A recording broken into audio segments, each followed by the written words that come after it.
Mahkamah Partai itu menolak gugatan permohonan makmur HAPK dan menyatakan bahwa surat persetujuan DPP Partai Golkar tentang persetujuan pergantian Ketua DPRD Kaltim sisa masa jabatan 2019-2024 dari Pak Makmur kepada Hasanuddin itu sah. Yang membuat Pak Makmur harus diganti itu apa? Upaya hukum yang pernah dilakukan DPD Golkar Kaltim terhadap pergerakan kemarin yang ada di Brau, apakah itu dihentikan?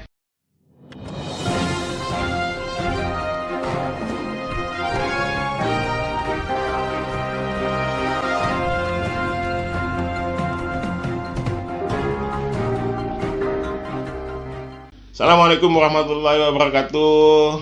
Selamat siang pemirsa.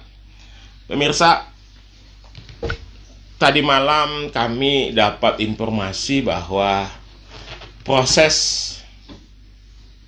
carut marut pergolakan pergantian Pak Makmur HAPK selaku Ketua DPRD Kaltim kepada Hasanuddin Mas'ud, proses di persidangan Mahkamah Partai di Jakarta sudah diputuskan.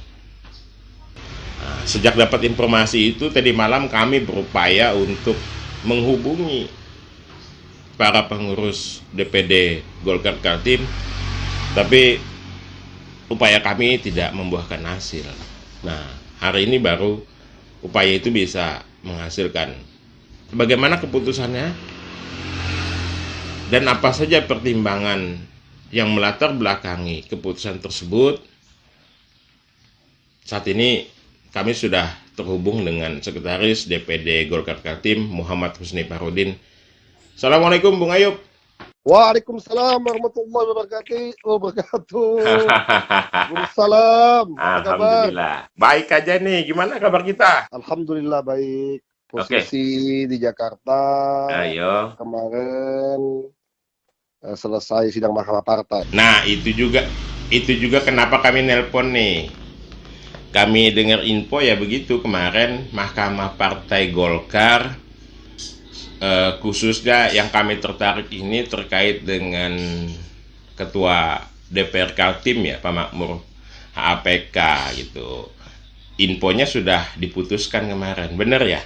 Ya betul sekali. Nah, kalau boleh tahu hasil putusan Mahkamah Partainya gimana? Sebelum kita sampai ke Hasil putusan pokok perkaranya, perlu saya jelaskan sedikit pertimbangan Mahkamah Partai terhadap gugatan pemohon, dalam hal ini Pak Makmur, atau sanggahan eksepsi daripada termohon. Oke. Nah, termohonnya tuh ada 5. Oke, siapa aja? Termohon 1-nya Ketua Umum Erlangga, Oke. termohon 2 Sekjen Lojowik, termohon 3 Rudi Mas'ud sebagai Ketua DPD, termohon 4 saya sendiri sebagai sekretaris, dan termohon 5-nya Hasanuddin. Oke. Hasanuddin. Di dalam penjelasannya bahwa Mahkamah Partai menyampaikan sistem mekanisme yang dilakukan oleh fraksi Partai Golkar DPRD Kaltim bersama dengan DPD Partai Golkar Kaltim untuk melakukan pergantian Ketua DPRD sudah sah dan benar. Melalui mekanisme rapat di fraksi Golkar yang kemudian diusulkan kepada DPD, kemudian DPD mengadakan rapat-rapat pengurus harian sebanyak 4 kali, dan ada rapat pleno, kemudian disampaikan kepada Ketua Umum, kemudian Ketua Umum meminta pertemuan di Jakarta, kita ketemu juga, kemudian akhirnya setelah 3 bulan pertemuan dengan Ketua Umum, disampaikanlah surat persetujuan DPP Partai Golkar tentang pergantian antar waktu. Yang tanggal 16 Juni? Ya. Oke. Nomor gugatan Mahkamah Partai, kemudian surat persetujuan itu kita layangkan kepada pimpinan DPRD kan, gitu kan. Nah, akhirnya Pak Makmur tidak setuju dan melakukan gugatan ke Mahkamah Partai. Nah, dalam pertimbangannya Mahkamah Partai menyatakan begitu, bahwa apa yang kita DPD Partai Golkar lakukan itu sudah sesuai skema mekanisme internal Partai Golkar, baik itu ADRT, baik itu juklak, petunjuk pelaksana, baik itu Mhm. PO peraturan organisasi. Oke. Nah, sehingga tidak ada alasan untuk membatalkan surat persetujuan DPP Partai Golkar, Heeh. dan kemudian Mahkamah Partai terhadap perkara nomor 39 garis miring PI Golkar bulan 8 tahun 2021 yang mengsengketakan Pak Makmur HAPK sebagai pemohon dan para termohon itu diagendakan putusannya pada hari Rabu 13 Oktober 2021 pukul 18.30 waktu Indonesia Barat. Ya, kalau di Kaltim 19.30 setelah 19.30. kita. Oke. Dengan amar putusannya mengadili dalam pokok perkara menolak permohonan pemohon untuk seluruhnya. Perlu kami artikan bahwa Mahkamah Makna dari Mahkamah Partai itu menolak gugatan permohonan Makmur HAPK dan menyatakan bahwa surat persetujuan DPP Partai Golkar nomor B600 tahun 2021 tentang persetujuan pergantian Ketua DPRD Kaltim sisa masa jabatan 2019-2024 dari Pak Makmur kepada Hasanuddin itu sah, sehingga harus diteruskan. Artinya sidang putusan Mahkamah Partai menguatkan apa yang menjadi surat keputusan DPP tanggal 16 Juni 2021 pergantian sisa masa jabatan itu ya dari Pak Makmur ke Pak Hasanuddin. Sepakat. Artinya menguatkan ya. Nah, kalau begitu begini. Tentu dalam persidangan mahkamah ini yang kami tanyakan ini adalah sesuatu yang belum pernah terungkap ke publik ya. Tetapi ini karena kami media yang berbasis di Berau, kami harus tanyakan ini gitu. Karena Pak Makmur kan dari Berau ya. Iya. Sampai hari ini kami pantau di seluruh pemberitaan yang ada, belum pernah diungkapkan apa yang membuat keputusan DPP Golkar Kaltim melakukan pergantian antar waktu ini gitu. Alasannya gitu ya, yang membuat Pak Makmur harus diganti itu apa kayak gitu loh. Tentu di dalam pertimbangan Pak Majelis Partai kemarin harusnya diungkapkan dong. Ya, apa? Boleh dijelasin enggak supaya kita semua nih tahu? Ya, yang pertama DPD Partai Golkar Kaltim atau Partai Golkar itu tidak kemudian mengkerdilkan Pak Makmur sebagai tokoh di Kabupaten Berau. Itu yang paling pertama. Ini murni memang sistem dan mekanisme yang ada di Partai Golkar untuk kebesaran Partai Golkar. Nah, mengenai Pak Makmur, Partai Golkar itu sudah sangat luar biasa untuk mengapresiasi, menghormati beliau. Misal, dalam pilkada yang lalu, kita sangat menghormati saran dan masukan beliau, sehingga kemudian berdasarkan sistem dan mekanisme di Partai Golkar, maka kita mengarahkan dukungan Partai Golkar kepada Ibu Sri Marawiyah untuk menjadi calon yang diusung oleh Partai Golkar. Itu yang harus menjadi pemahaman masyarakat Berau, bahwa begitu menghormatinya Partai Golkar terhadap kontribusi Pak Makmur selama ini. Nah, di lain sisi bahwa perlu saya sampaikan, ini berbulan-bulan Partai Golkar Kaltim ini diam terhadap bahasa-bahasa yang disampaikan kepada kami. Oke, paham, mengerti kami.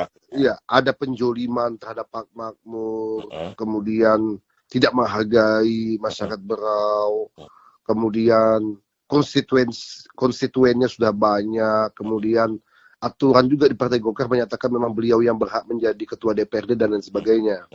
Nah, mungkin momentum ini saya sampaikan sebagai orang yang juga sebenarnya dekat dengan Pak Makmur. Saya ini termasuk kader lama yang sangat hormat dengan beliau. Banyak cara-cara karakteristik beliau yang kemudian kami ikuti di Golkar. Namun di satu sisi, saya harus tegas sebagai sekretaris DPD Partai Golkar Kaltim untuk menyampaikan apa adanya, untuk membuka pemikiran kepada masyarakat bahwa yang terjadi adalah seperti ini kenyataannya. Nah, secara objektif saya sampaikan bahwa yang pertama,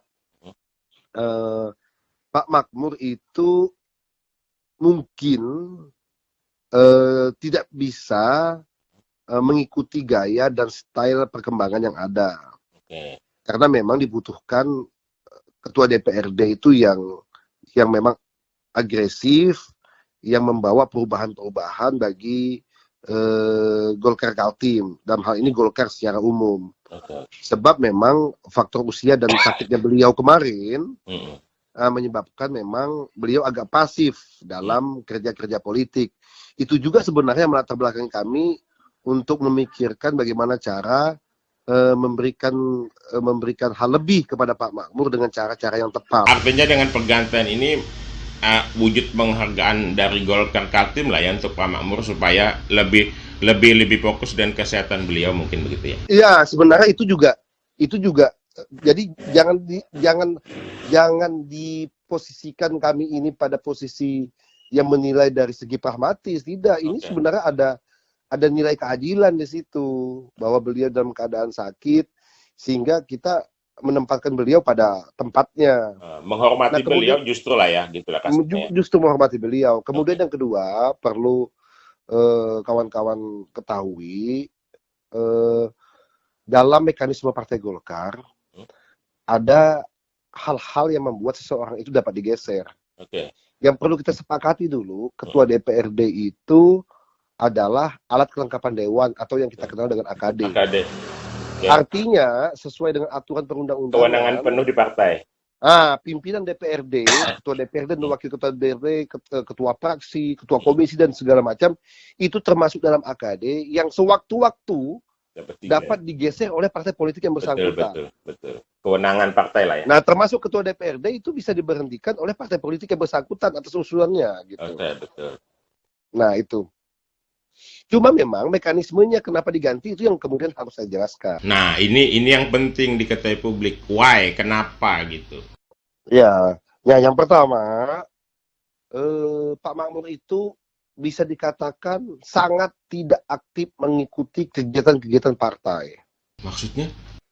Saya mungkin teman-teman atau masyarakat Kaltim atau kita semua lah, ketika ada sebuah organisasi, kemudian seseorang yang memiliki jabatan penting, kemudian tidak aktif, kira-kira bagaimana organisasi itu?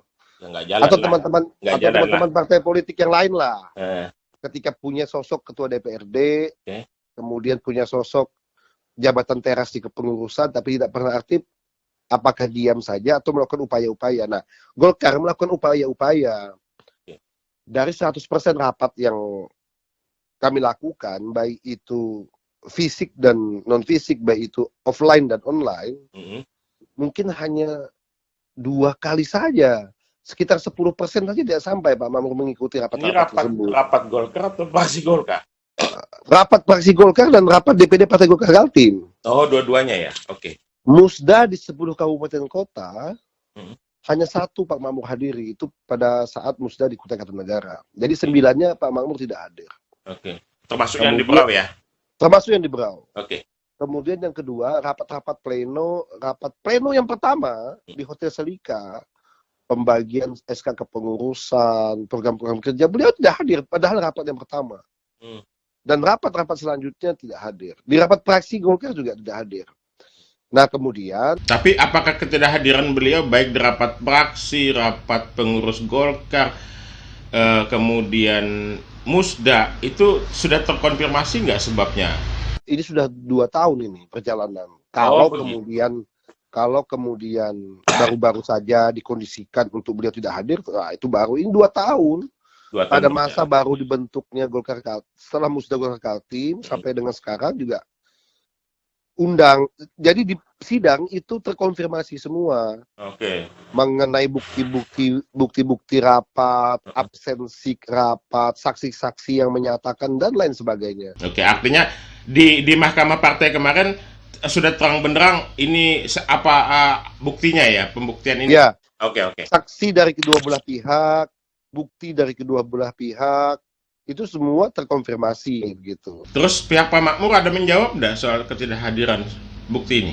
Ada saksi-saksi dari beliau yang menyatakan bahwa tidak ada rapat-rapat baik itu rapat online maupun offline, apalagi terkait masalah rotasi ketua DPRD. Nah, saksi kami juga menghadirkan bahwa ada rapat-rapat dengan bukti. Nah, kalau di pihak beliau itu saksi-saksi tanpa bukti, kalau kami dengan bukti bahwa termasuk saksi beliau pun hadir dalam rapat itu. Oh begitu.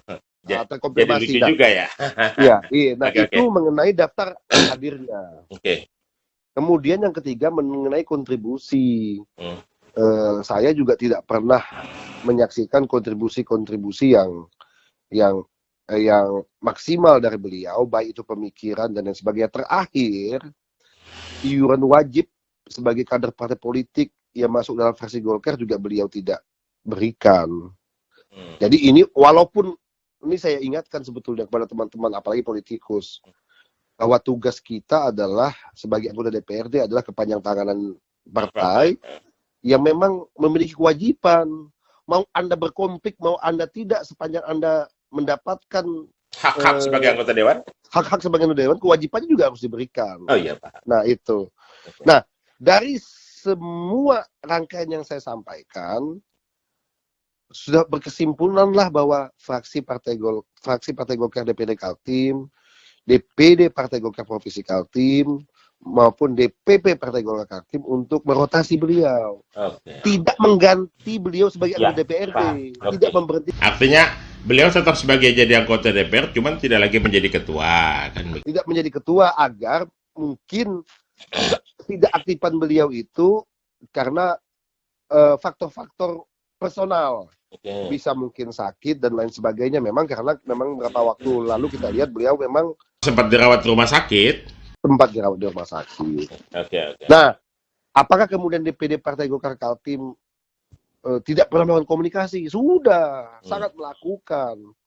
Kita undang-undang rapat khusus untuk membahas tersebut tidak pernah beliau hadiri. Upaya untuk mendatangin beliau secara langsung pernah dilakukan? Saya sendiri sebagai sekretaris itu pernah 1 harian menunggu beliau sesuai dengan janji juga tidak. Saya ketemu juga. Saya pernah protes dengan beliau. Ayahanda, saya memanggil beliau ayahanda. Saya ini 2-3 bulan sudah menanti bertemu ayahanda untuk berkomunikasi tentang Partai Golkar. Tidak pernah ayahanda sediakan waktu. Ini komunikasi lewat telepon atau ketemu langsung? Lewat telepon, by WhatsApp, nggak bisa ketemu saya sulit. Oh begitu, kenapa ya? Nah itu yang saya tidak mengerti. Padahal kalau komunikasi ini tidak buntu, insya Allah persoalan jadi begini ya. Cair. Kalaupun seandainya ketua DPRD dengan kekurangan-kekurangannya kan bisa ditutupi tuh dengan ketua fraksi atau anggota DPRD Kaltim. Kita loh 12 orang. Maaf, saya harus tanya ini. Kondisi ini tadi kita katakan sudah berlangsung 2 tahun, berarti sejak kepengurusan baru terbentuk kan? Iya, betul. Apakah ini masih ada dampak dari Musprop kemarin? Saya pikir Pak Makmur orangnya sangat negarawan. Nggak begitu saya pikir. Iya, itu juga sih. Itu juga yang kami tahu. Banyak isu yang mengatakan bahwa ini dampak dari Musda.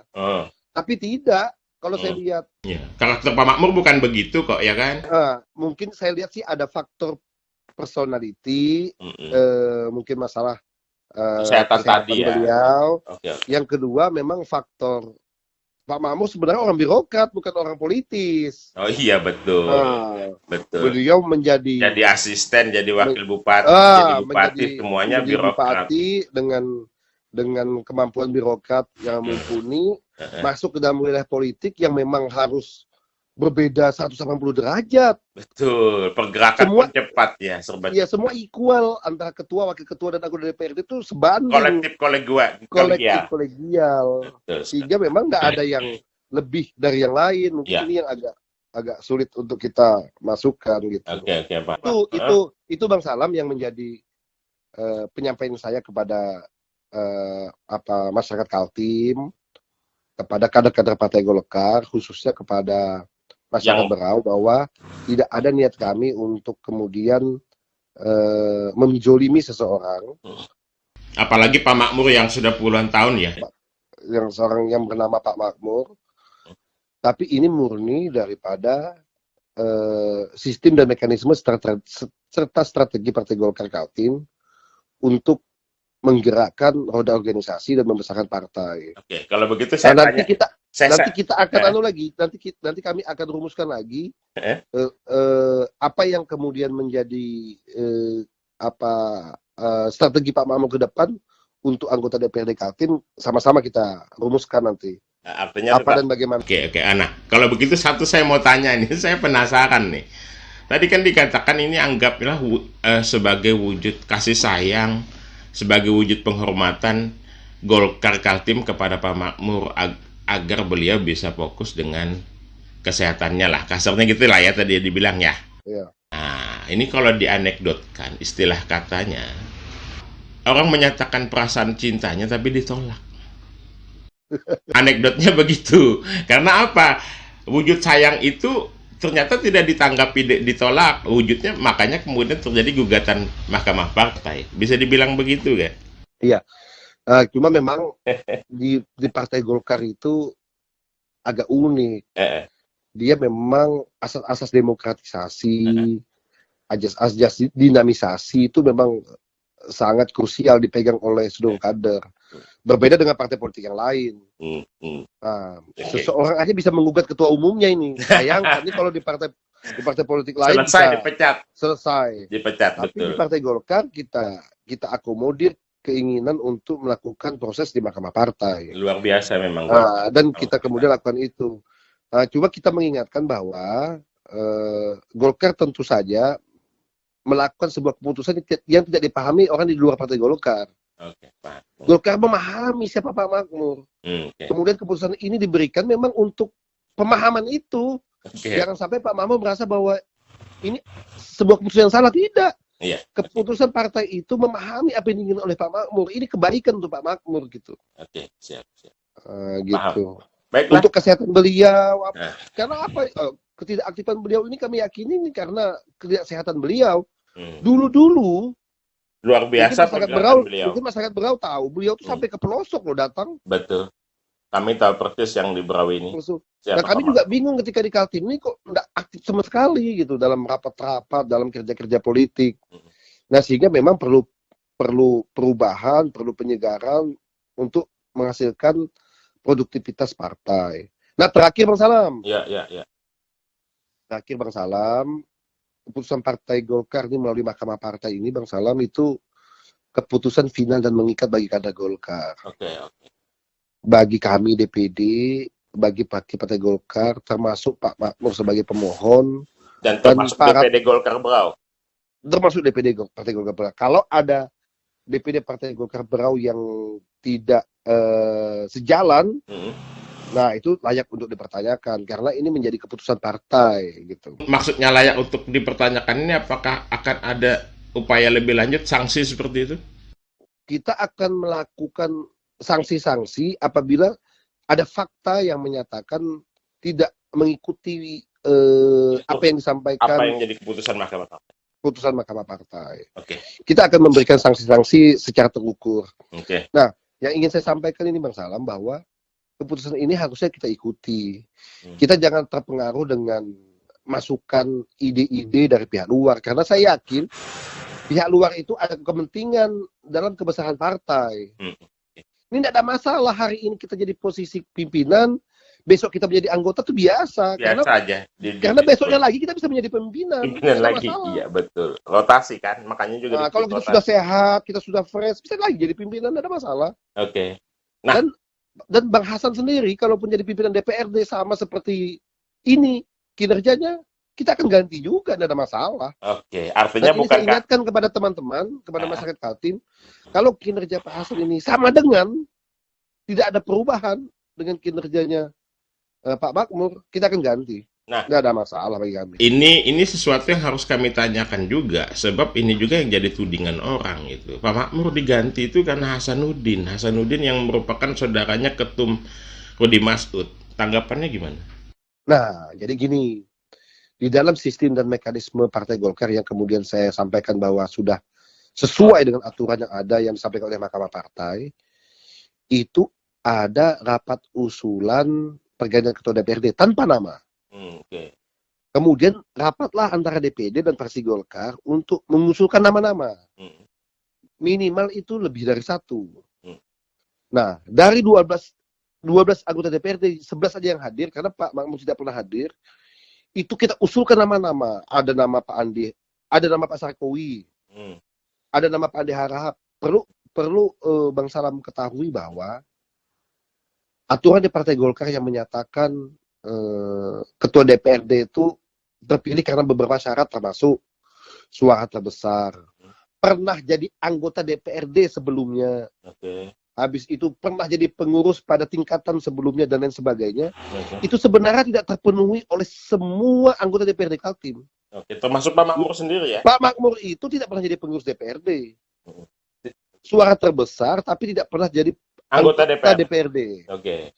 Sarkowi itu pernah jadi anggota DPRD, pengurus senior dan segala macam, tapi suaranya tidak terbesar. Betul. Jadi tidak ada, sehingga keputusannya kemarin bukan keputusan berdasarkan memenuhi persyaratan, dikembalikan kepada DPP untuk menentukan siapa. Ya, artinya sebetulnya DPP yang punya keputusan dan kewenangan untuk menentukan siapa, dan kemudian dia bisa kemudian menarik kembali keputusan itu untuk menggantikan. Gitu. Ya, nah, kan dalam rapat itu, dalam rapat fraksi Golkar dengan DPD Partai Golkar Kaltim itu ditunjuk ada Pak Andi Harahap, Sarkowi dan segala macam. Akhirnya, misalnya Pak Andi Harahap itu menyatakan saya fokus menjadi ketua fraksi. Pak Sarkowi bilang, saya sudah cukup lama, saya cukup menjadi wakil ketua fraksi dan di Komisi 3. Dan lain sebagainya. Adalah bergening politik di situ, sehingga yang muncul kemarin ada 3 nama. Yang diusulkan ke DPP ada namanya Sabto, ada namanya Nindya Ristiono, dan ada namanya Hasanuddin Masud. Dan perlu diketahui itu ada matrikulasi kelemahan dan keunggulan. Kami tidak menunjuk harus Hasanuddin, tidak. Kelemahan dan keunggulan itu berdasarkan masukan-masukan dari pengurus. Kita buatlah kelemahan dan keunggulannya. Kemudian kita kirim ke DPP. DPP lah yang menilai, oh ini yang pantas dan wajar untuk menjadi ketua DPRD. Gitu. Nah, kalau begitu begini lagi. Ini pertanyaan terakhir ya. Pertanyaan terakhir. Karena kita dibatasi oleh durasi waktu. Dengan sudah final dan mengikatnya ini, kan ini final dan mengikat ya, putusan Mahkamah Partai, artinya tidak ada upaya hukum lain dong kan? Iya. Dengan setelah final dan mengikatnya keputusan Mahkamah Partai ini, lalu upaya hukum yang pernah dilakukan DPD Golkar Kaltim terhadap pergerakan kemarin yang ada di Berau, apakah itu dihentikan? Jadi gini, ada undangan dari Polres Berau untuk kita menindaklanjuti. Kita akan tidak lanjuti itu. Tetap ya. Apalagi pandemi COVID-19 itu sudah mulai berkurang, kita akan datang ke sana untuk menindaklanjuti. Karena bukti-bukti dan saksi-saksi itu sudah ada. Apalagi tidak ada permohonan maaf dari yang kami duga melakukan penghinaan terhadap Partai Golkar. Itu saya jamin untuk tidak lanjuti. Seingat saya pernah ada rapat antara Golkar Berau sama pihak-pihak yang diduga bertanggung jawab itu, dan ada keluar surat permohonan maaf rasanya. Seingat saya. Kami tidak pernah menerima itu. Tidak pernah menerima ya? Tidak pernah langsung. Dan yang dihinakan sebetulnya ketua umum sama ketua DPD ini barang. Ya, pada saat pembakaran itu ya? Iya, yang dihina ketua umum, karena ada fotonya, kemudian ada ketua DPD, kemudian ada lambang Partai Golkar. Jadi nggak bisa minta maaf dengan pengurus DPD Partai Golkar Berau saja. Nah, karena memang sinyalemennya saya tahu dan memahami siapa-siapa yang kemudian melakukan aksi pada saat itu. Ini orang internal kita juga. Makanya kita akan berikan sanksi yang kuat kepada mereka kalau coba-coba untuk mengganggu marwah Partai Golkar lagi. Artinya yang kemarin melakukan itu sudah terdeteksi orang Golkar sendiri ya? Iya, sudah terdeteksi ada beberapa orang Golkar sendiri. Sebab sampai hari ini kami ke Polres Berau nanyakan terkait pelaporannya DPD Golkar Kaltim itu belum Polres Berau belum mau membuka, makanya kami belum tahu siapa terduganya. Boleh tahu enggak siapa? Ada komunikasi dan diundang untuk datang ke Berau. Melalui tayangan ini boleh dikasih tahu enggak siapa terduganya? Ada beberapa nama. Ada beberapa nama yang inisial. Tapi nanti kalau sudah habis dari pemeriksaan di Polres, saya akan ajak teman-teman jurnalis kumpul di Berau lah ya. Oke lah kalau begitu. Nah terakhir nih, Hah? saya minta kepada Pak Makmur untuk legowo dan yang menggantikan Bang Hasanuddin itu untuk berbesar hati, jangan jumawa, dan meminta kepada Pak Makmur sudah selesaikan urusan di Mahkamah Partai ini menjadi keputusan yang final mengikat. Jangan lagi ada upaya-upaya hukum lainnya, walaupun upaya-upaya hukum itu, karena saya seorang pengacara juga, akan menjadi percuma. Karena ini bukan mengganti anggota DPRD, tapi cuma merotasi, menggeser AKD. Upaya hukum lain memungkinkan tidak dilakukan sebenarnya? Bang Salam, sebagai warga negara yang memang berdiri di negara hukum, silahkan upaya hukum itu dibolehkan, bukan dimungkinkan, dibolehkan. Betul. Tapi apakah diterima atau tidak, itu yang kemudian tidak ada alas hukum yang jelas. Oke, paham. Kalau hanya pergeseran kemudian dilakukan perbuatan melawan hukum, misalnya di PN atau di PT UN kan. Beda kalau tadi itu sampai diterima, diberhentikan ya. Ya, beda itu kalau diberhentikan. Kalau sampai diterima persoalan pergeseran itu, untuk diterima gugatannya, maka orang kalau ketua fraksi diganti berubah juga. Oke. Laporkan juga, digugat juga. Ganti ketua komisi digugat juga. Jadi repot ini politik. Bukan masalah, itu tidak hanya politik aja yang repot. Persidangan pun rame. iya. Dan Oke, ini dan dipahami kalau oleh peradilan umum kita. Oke, paham. Oke Saya lah. kira itu aja Bang Salam. Oke, itu aja. Makasih banyak Bung Ayub. Tetap sehat, sukses selalu. Salam sama kawan-kawan DPD Golkar Kaltim maupun DPP mumpung masih di Jakarta kan. Iya, terima kasih. Salam juga dengan masyarakat Berau. Kami mohon maaf atas segala kesalahan ya. Oke, assalamualaikum warahmatullahi wabarakatuh. Waalaikumsalam warahmatullahi wabarakatuh.